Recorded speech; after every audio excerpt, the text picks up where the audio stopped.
Seigneur soit avec vous. Et avec votre esprit. Évangile de Jésus-Christ selon saint Matthieu. Gloire à toi, Seigneur. En ce temps-là, Jésus, arrivé dans la région de Césarée de Philippe, demandait à ses disciples, au dire des gens, qui est le Fils de l'homme? Ils répondirent, pour les uns, Jean le Baptiste, pour d'autres, Élie, pour d'autres encore, Jérémie ou l'un des prophètes. Jésus leur demanda, « Et vous, que dites-vous pour vous, qui suis-je » Alors Simon-Pierre prit la parole et dit, « Tu es le Christ, le Fils du Dieu vivant. » Prenant la parole à son tour, Jésus lui dit, « Heureux es-tu, Simon, fils de Jonas. Ce n'est pas la chair et le sang qui t'ont révélé cela, mais mon Père qui est aux cieux. Et moi, je te le déclare, tu es Pierre, et sur cette pierre, je bâtirai mon Église, et la puissance de la mort ne l'emportera pas sur elle. Je te donnerai les clés du royaume des cieux. Tout ce que tu auras lié sur la terre sera lié dans les cieux, et tout ce que tu auras délié sur la terre sera délié dans les cieux. » Acclamons la parole de Dieu. Louange à toi, Seigneur Jésus.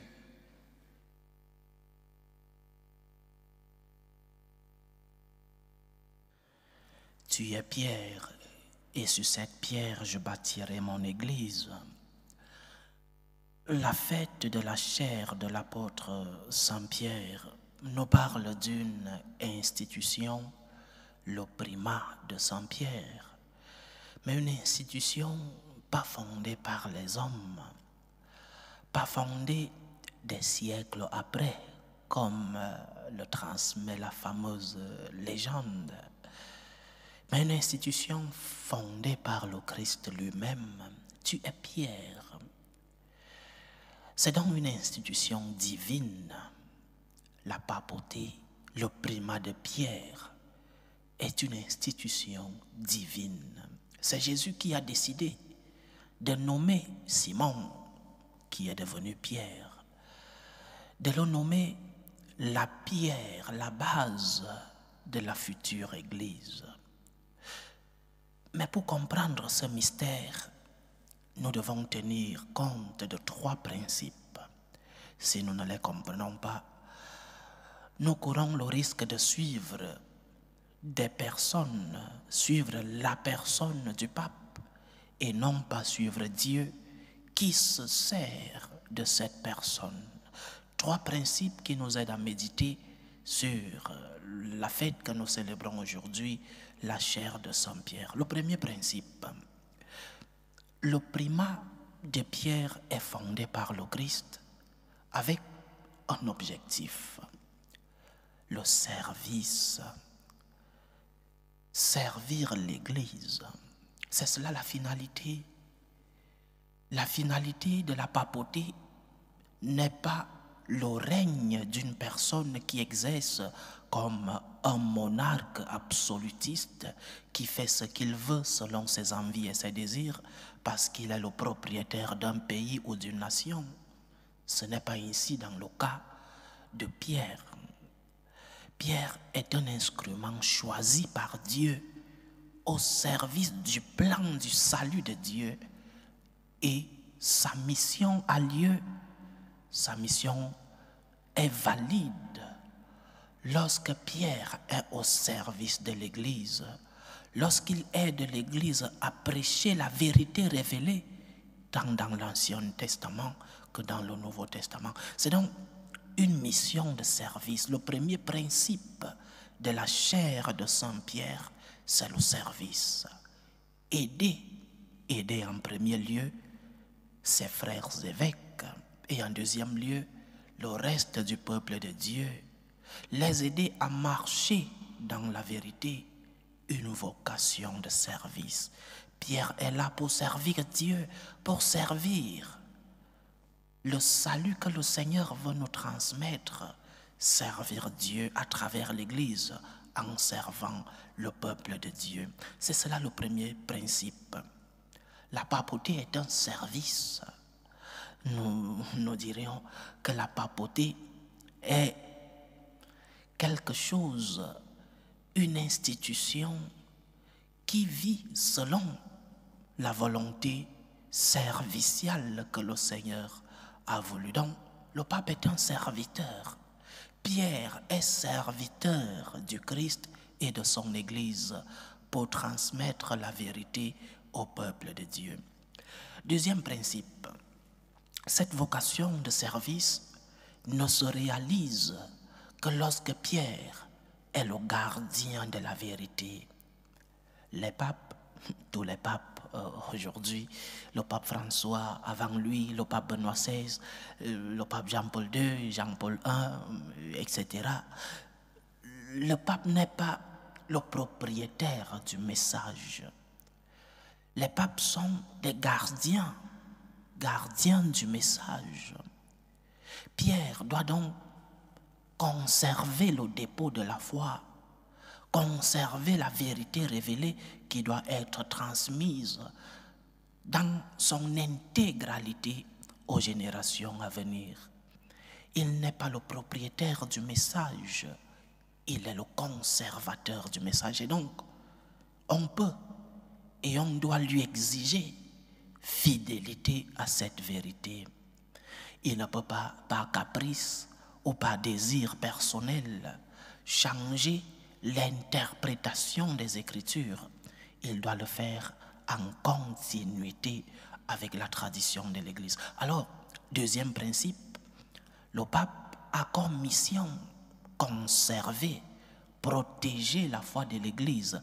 Il est le custode de la foi de notre Seigneur et transmettre cette foi dans son intégralité, transmettre ce message qui illumine nos consciences, le transmettre dans son intégralité. Et enfin, troisième principe, c'est important que nous sachions que nous ne suivons pas la personne, nous suivons le Christ qui nous parle à travers cette personne. Pourquoi je le dis? Parce que, malheureusement, il y a un constat de courant dans notre Église. Certains semblent aimer ce pape, l'autre pape et d'autres. Certains semblent aimer le pape parce que le pape est d'accord avec certaines de leurs idées politiques, sociologiques. Et c'est pourquoi certains rejettent un pape et acceptent l'autre, parce que peut-être le pape gouvernant est plus ou moins d'accord avec mes idées politiques, sociologiques, mes idéologies même. Alors, je suis d'accord avec lui, je l'accepte. Mais écoute, le Christ a choisi Pierre et ses successeurs pour réaliser une mission. Et comme dans l'Église, nous sommes tous les bienvenus. Et il y a dans l'Église des personnes de différentes sensibilités. Le pape, choisi par le Christ, a aussi une sensibilité comme personne. Il a aussi une sensibilité. Alors, ce qui doit être plus important, chers frères et sœurs, c'est de nous demander si le dépôt de notre foi est bien conservé et si le pape transmet fidèlement et dans son intégralité le message de Jésus-Christ. C'est ce qui est le plus important. Que ce pape ou que l'autre ou que celui qui était avant ou celui d'aujourd'hui ait des idées différentes, normales, parce que la diversité est aussi source de richesse dans notre Église. Saint Paul dira, il y a plusieurs charismes, il y a plusieurs. L'Esprit Saint illumine de manière différente. Et donc, ce pape peut avoir cette idée et l'autre une autre idée, cette sensibilité et l'autre. Le plus important pour nous, chers frères et sœurs, c'est de suivre la voie de la vérité. C'est de suivre le dépôt de notre foi. Est-ce que ma foi est transmise dans son intégralité et avec la fidélité depuis la tradition de 2000 ans? C'est le plus important. Le pape a une grande mission, chers frères et sœurs. Et nous, membres de ce corps mystique, et nous, membres de l'Église, nous avons aussi comme devoir et responsabilité d'aider le pape dans la transmission et dans la protection de ce message. Nous devons l'aider par nos prières. Prions pour le Saint-Père, prions pour le pape, et plus encore en ces jours où il est physiquement diminué. Prions pour le Saint-Père. Il a besoin de nous comme peuple de Dieu. Il a besoin de nous comme membres du corps mystique du Christ qui est l'Église. Le Saint-Père a besoin de nous. Il est le conservateur de la foi. Il est le protecteur de notre foi. Il est celui-là qui nous aide dans l'interprétation fidèle du message. Celui-là qui nous aide à illuminer nos consciences. Alors prions pour lui. Il a besoin de nous. Il a besoin de notre collaboration pour que le message du salut de notre Seigneur puisse arriver jusqu'aux extrémités de la terre et qu'il puisse avoir comme finalité le salut des hommes. Prions pour le Saint-Père en ces jours où il souffre, hospitalisé.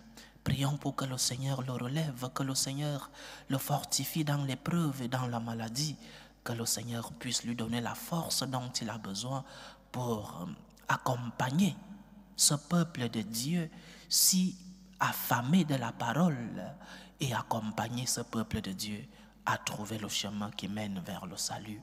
Aujourd'hui, fête de la chair de l'apôtre Saint-Pierre, prions pour le pape François qui est malade et souvenons-nous que nous ne suivons pas la personne, nous suivons le Christ qui nous parle à travers la personne de Saint-Pierre. Que le Seigneur protège notre pape François, que le Seigneur lui donne la force de se relever et de continuer de guider le bateau de l'Église, que le Seigneur le fortifie dans l'épreuve de la maladie. Loué soit Jésus-Christ. À jamais.